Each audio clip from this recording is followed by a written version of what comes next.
లూకా సువార్త 2వ అధ్యాయము. ఆ దినములలో సర్వలోకమునకు ప్రజాసంఖ్య వ్రాయవలెనని కైసరు ఔగుస్తు వలన ఆజ్ఞ ఆయెను.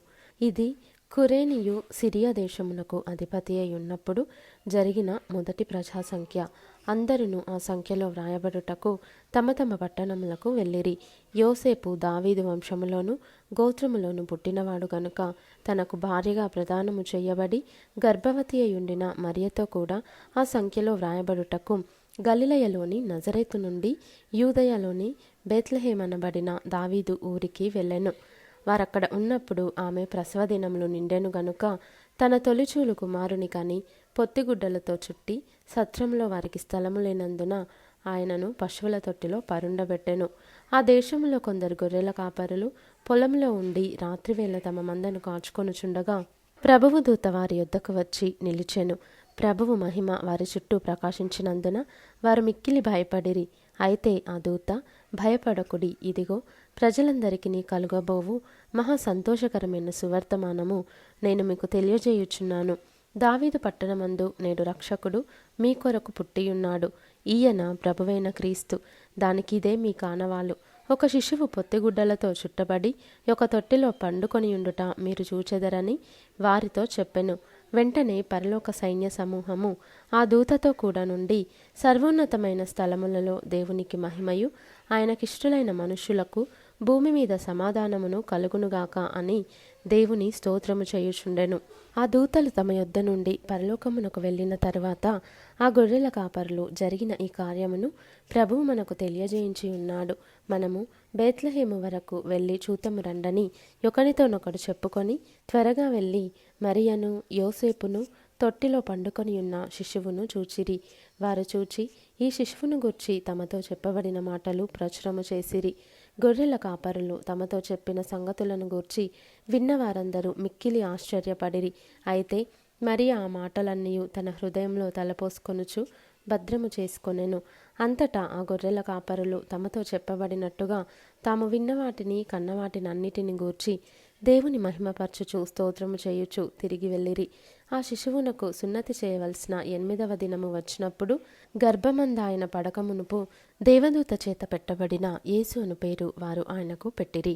మోషే ధర్మశాస్త్రము చొప్పున వారు తమ్మును శుద్ధి చేసుకొను దినములు గడచినప్పుడు ప్రతి తొలిచూలు మగపిల్ల ప్రభువుకు ప్రతిష్ఠ చేయబడవలెను అని ప్రభువు ధర్మశాస్త్రమందు వ్రాయబడినట్టు ఆయనను ప్రభువుకు ప్రతిష్ఠించుటకును ప్రభువు ధర్మశాస్త్రమందు చెప్పబడినట్టు గువ్వల జతనైనను 2 పావురపు పిల్లలనైనను బలిగా సమర్పించుటకును వారు ఆయనను యెరూషలేమునకు తీసుకొని పోయిరి.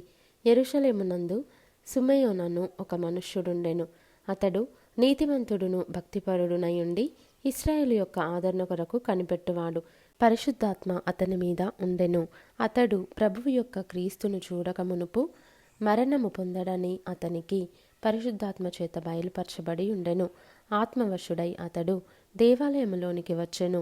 అంతటా ధర్మశాస్త్ర పద్ధతి చొప్పున ఆయన విషయమై జరిగించుటకు తల్లిదండ్రులు శిశువైన యేసును దేవాలయంలోనికి తీసుకొని వచ్చినప్పుడు అతడు తన చేతులలో ఆయనను ఎత్తుకొని దేవుని స్తుతించుచు ఇట్లనెను, నాథా, ఇప్పుడు నీ మాట చొప్పున సమాధానముతో నీ దాసుని పోనిచ్చుచున్నావు.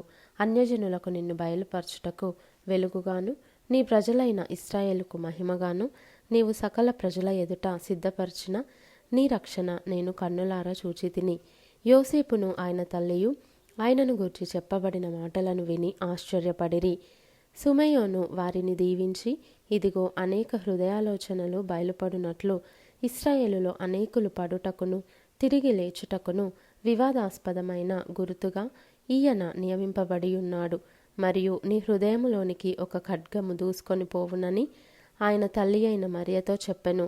మరియు ఆషేరు గోత్రికురాలును పనూయేలు కుమార్తెయునైన అన్న అను ఒక ప్రవక్త్రి యుండెను. ఆమె కన్యాత్వము మొదలు 7 ఏండ్లు పెనిమిటితో సంసారము చేసి బహుకాలము గడిచినదై 84 సంవత్సరములు విధవరాలయుండి దేవాలయము విడువక ఉపవాస ప్రార్థనలతో రేయింబగళ్ళు సేవ చేయుచుండెను. ఆమె కూడా ఆ గడియలోనే లోపలికి వచ్చి దేవుని కొనియాడి యెరూషలేములో విమోచన కొరకు కనిపెట్టుచున్న వారందరితో ఆయనను గూర్చి మాటలాడుచుండెను. అంతటా వారు ప్రభువు ధర్మశాస్త్రము చొప్పున సమస్తము తీర్చిన పిమ్మట గలిలయలోని నజరేతను తమ ఊరికి తిరిగి వెళ్ళిరి. బాలుడు జ్ఞానముతో నిండుకొనుచు ఎదిగి బలము పొందుచుండెను. దేవుని దయ ఆయన మీద నుండెను. పస్కా పండుగప్పుడు ఆయన తల్లిదండ్రులు ఏటేటా యెరూషలేమునకు వెళ్ళుచుండువారు.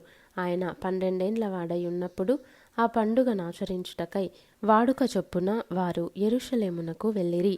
ఆ దినములు తీరిన తరువాత వారు తిరిగి వెళ్ళుచుండగా బాలుడైన యేసు యెరూషలేములో నిలిచెను. ఆయన తల్లిదండ్రులు ఆ సంగతి ఎరుగక ఆయన సమూహములో ఉన్నాడని తలంచి ఒక దిన ప్రయాణము సాగిపోయి తమ బంధువులలోనూ నెలవైన వారిలోనూ ఆయనను వెదకుచుండిరి.